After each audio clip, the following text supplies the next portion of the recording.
baroota afaan oromootiin barreessuun akka yakkaatti ilaalamaa ture keessatti aarsaa kaffalamuu qabu hunda kaffaluun ogbarruu afaan oromootiif nama bu'uura jabaa ka'an keessaa isaan tokkodha.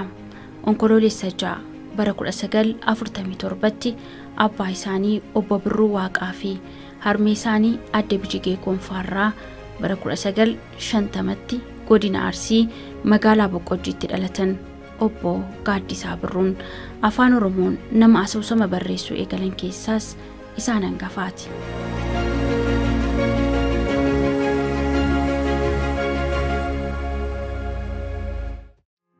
Gaaddisaa Birruu mana hojjeteera. Dhaabbata miti mootummaa World Lutheran Federation kan jedhamu akkasumas dhaabbata miti mootummaa biyya keessaa Riichee jedhamus hojjeteera. Riichee የሚባል ሎካል ኤንጂኦ ውስጥ ሰርቷል.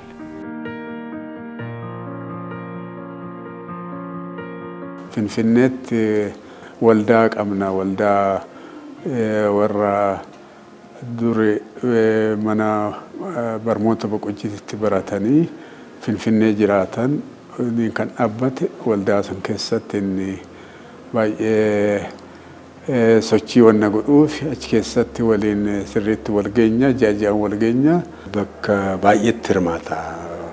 Waa'ee guddina yeroo bakka karaatti dhalannee karaatti guddannee maatii itti guddannee uummata yuunivarsiitii mana hin gargaara jedhee yaadnu irratti baay'ee hirmaataa ture. Maabara hin qabna ture karaa warra ijoollee achi barannee as Finfinnee jirru maabara sana keessatti barreessaa ture. Almost hamma jirutti barreessaa ture. Qatar Developmental Association jedhu tokkos dhaabnetti NGO wayitii akka NGO ta'ee garuu uummata kee achi sana deeggaroodha. Waldaa sanii fi Gaaddisaan barreessaa ture. Ani itti gaafatamaa waldaa tan ture. Waliin Boqqojjii baadiyyaa keessa deddeemnee uummata barsiisuu, uummata gorsuu irratti qooda guddaa fudhachaa turreeyyuu.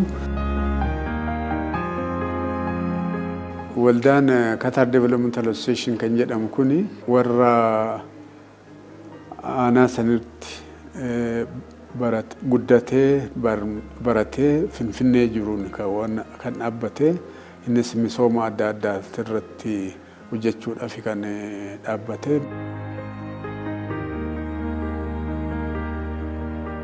Shan ta'anii saabaatiin qubee saabaa jechuun qubee afaan Amaaraatiin dikshiinarii galmee jechoota afaan Oromoo warra jalqabaadha isaan.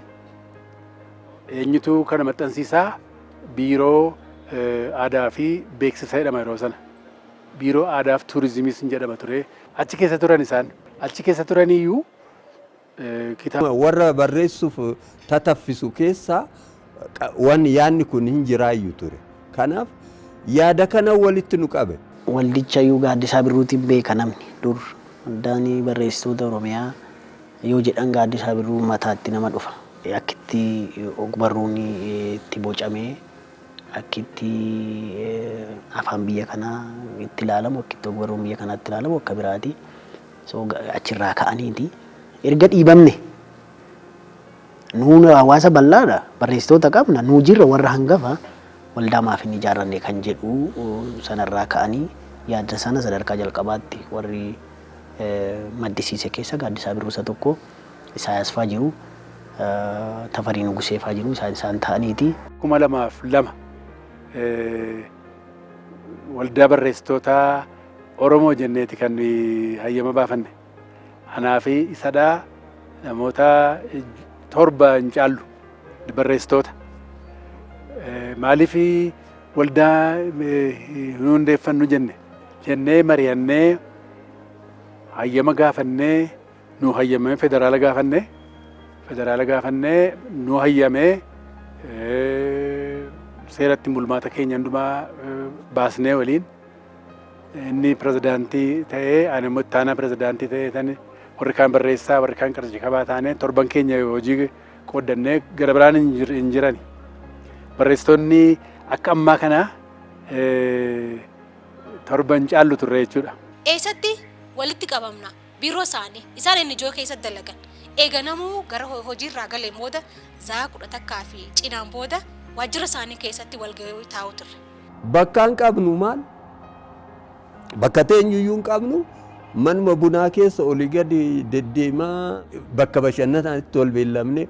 Mana isaaniitiin kan ba'e eeyyamne. Waajjira hin qabnu waldaa barreessitoota Oromoo jenneeti durayyuu Oromoon jedhanaadhaan nama booddee dhumarratti Oromoon jedhamu maqaa sabaatiin hin ta'u jennaaniti Oromiyaa jedhan warri amma yeroo sananii waldaa barreessitoota Oromoo jenneeti.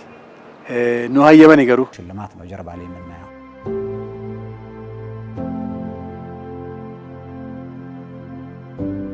yeroo dheeraaf dhibee narviin qabamanii yaalamaa kan turan obbo Gaaddisaan adoolessa 12 bara 2013 umurii isaanii ganna 63tti addunyaa kanarraa du'aan boqotaniiru. Gaaddisa koo gaaddisa odaa hogbarru Oromoo hundaa gaaddisa koo abbaa muudaa dibamaa kuus maddaa isa walaabuu isa addaa eessan naqxu eessa heedaa gaaddisa koo finnaa foodaa mortuuf gomattuuf madaa gaaddisa koo ilma gadaa quuqamaa galma aadaa quuqamaa sabaa aadaa anaa nyaa